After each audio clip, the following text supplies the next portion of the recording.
Hey, what's going on, guys? This is my review of the Nokia C6 cell phone.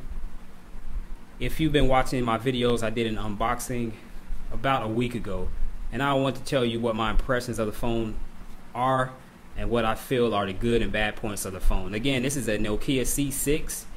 This phone came out in July of this year, so it's been out a few months.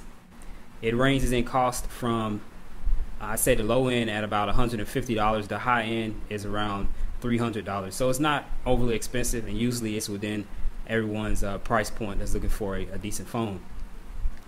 Let's go ahead and I'm going to go over the specs of the phone, and then I'm going to do a little hands-on and show you what it looks like and to just talk a little bit about it.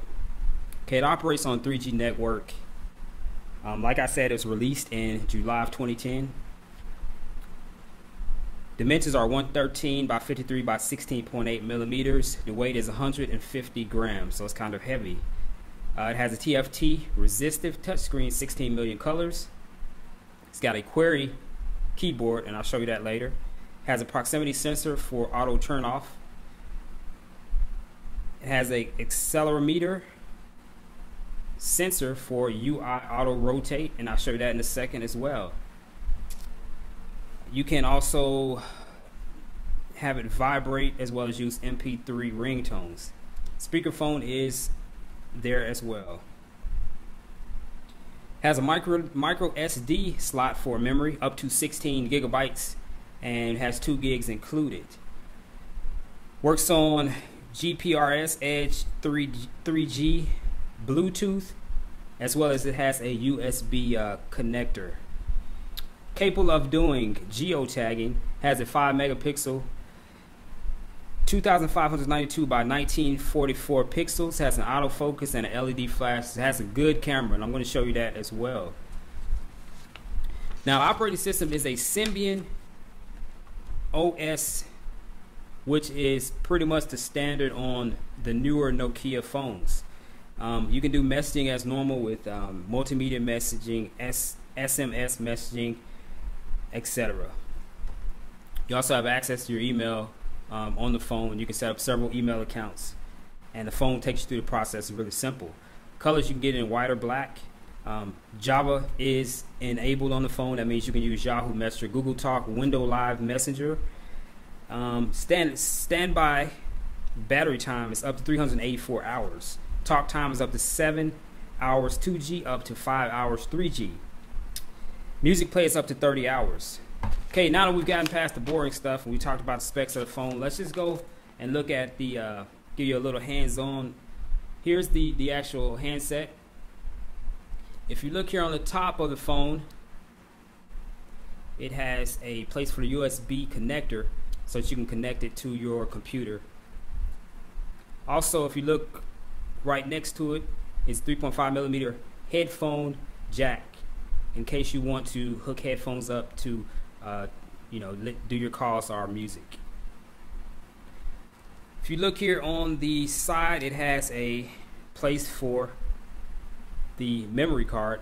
Like I said, it can accept up to 16 megabyte cards. Look here on the bottom, right here is where you would hook up your battery charger. Look on the right side of the phone. It's the way I'm looking at it. It has 2 rockers here for the volume. It has a dedicated camera button, as well as a dedicated button that turns the phone to standby mode. Now on the back you have that 5.0 megapixel autofocus camera with built-in flash right there, and also a front-facing camera that allows you to take pictures of yourself.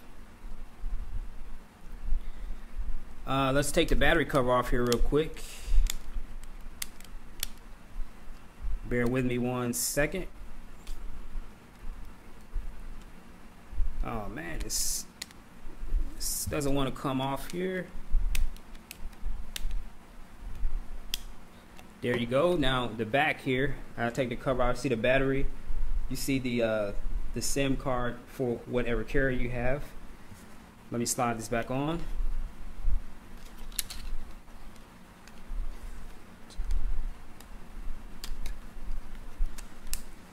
Okay, so now we've seen the outside of the phone. We've seen the front and rear facing camera.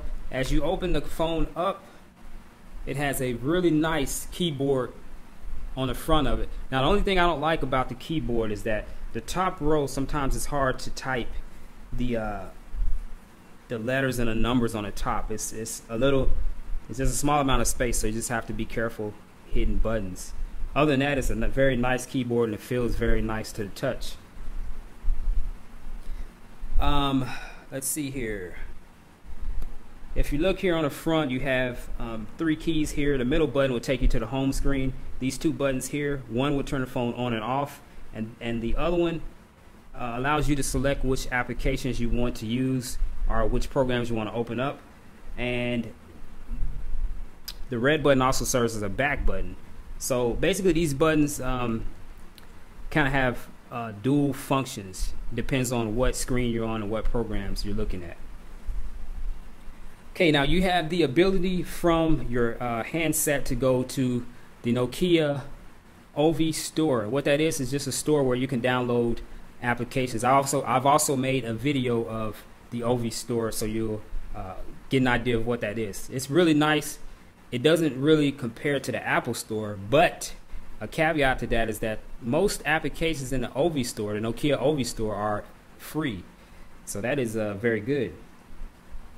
Now with this handset, you also had the capability to do quite a few business applications. When I say that, I mean PDF files, Word documents, Excel documents, things of that nature you can access with this phone. So it's a good phone for business purposes as well as general normal applications. Let me see some of the negative things I found so far since I've been using the phone is like I mentioned, the keyboard, the top row, the spacing is not that great. When you rotate the phone, I'm going to try to show you this in a video. Now if I have the phone horizontal, when I rotate it, a lot of times what happens is it'll stall and it'll take a while to turn either to the horizontal or vertical position. Accelerometer is called, it's supposed to enable the phone to do that, much like an iPhone or iPod Touch. On those devices it's much smoother, I'd say. So it kind of hangs up when you're doing that. The other thing is the phone is a little bit big, kind of bulky, but you know that's based on my opinion. A lot of people may say that it's the perfect size. The phone does not come with quality earphones. You know, it has a set of earphones that comes with the phone, but in my opinion they're pretty crappy, and I haven't found a way to control my music on the phone while I am making, let's say for instance I want to make, or I'm receiving a call while I'm listening to my music. It doesn't serve that dual purpose. I think the earphones I got with this only allow you to receive calls and talk. I think it has a microphone on, but that's about it. So that's another negative thing that I've noticed. Other than that, my general take on this phone is, to me it's a great value. It has a lot of potential and a lot of useful applications. It does a great deal of things, both for business purposes as well as if you just want to have fun or download applications for, you know, whatever purposes. It's great. And like I said, the OV store is wonderful because most of the applications there are free. So I would definitely recommend the phone. I like it. I think that perhaps they should make some updates to this accelerometer, but besides that, they'll probably go ahead and update the OV store. I know there's not a lot, but there's a few problems with that also in terms of getting applications from your phone. So other than that, guys, I hope you enjoyed the little quick presentation on the Nokia C6. That is my personal opinion on the phone. If you guys are out there using the C6 and you have an opinion, please leave me a comment, or if anything I said is not accurate, please let me know so I'll ensure that I'm giving you guys out there accurate information. Thanks a lot, guys. It's been my pleasure, and take care.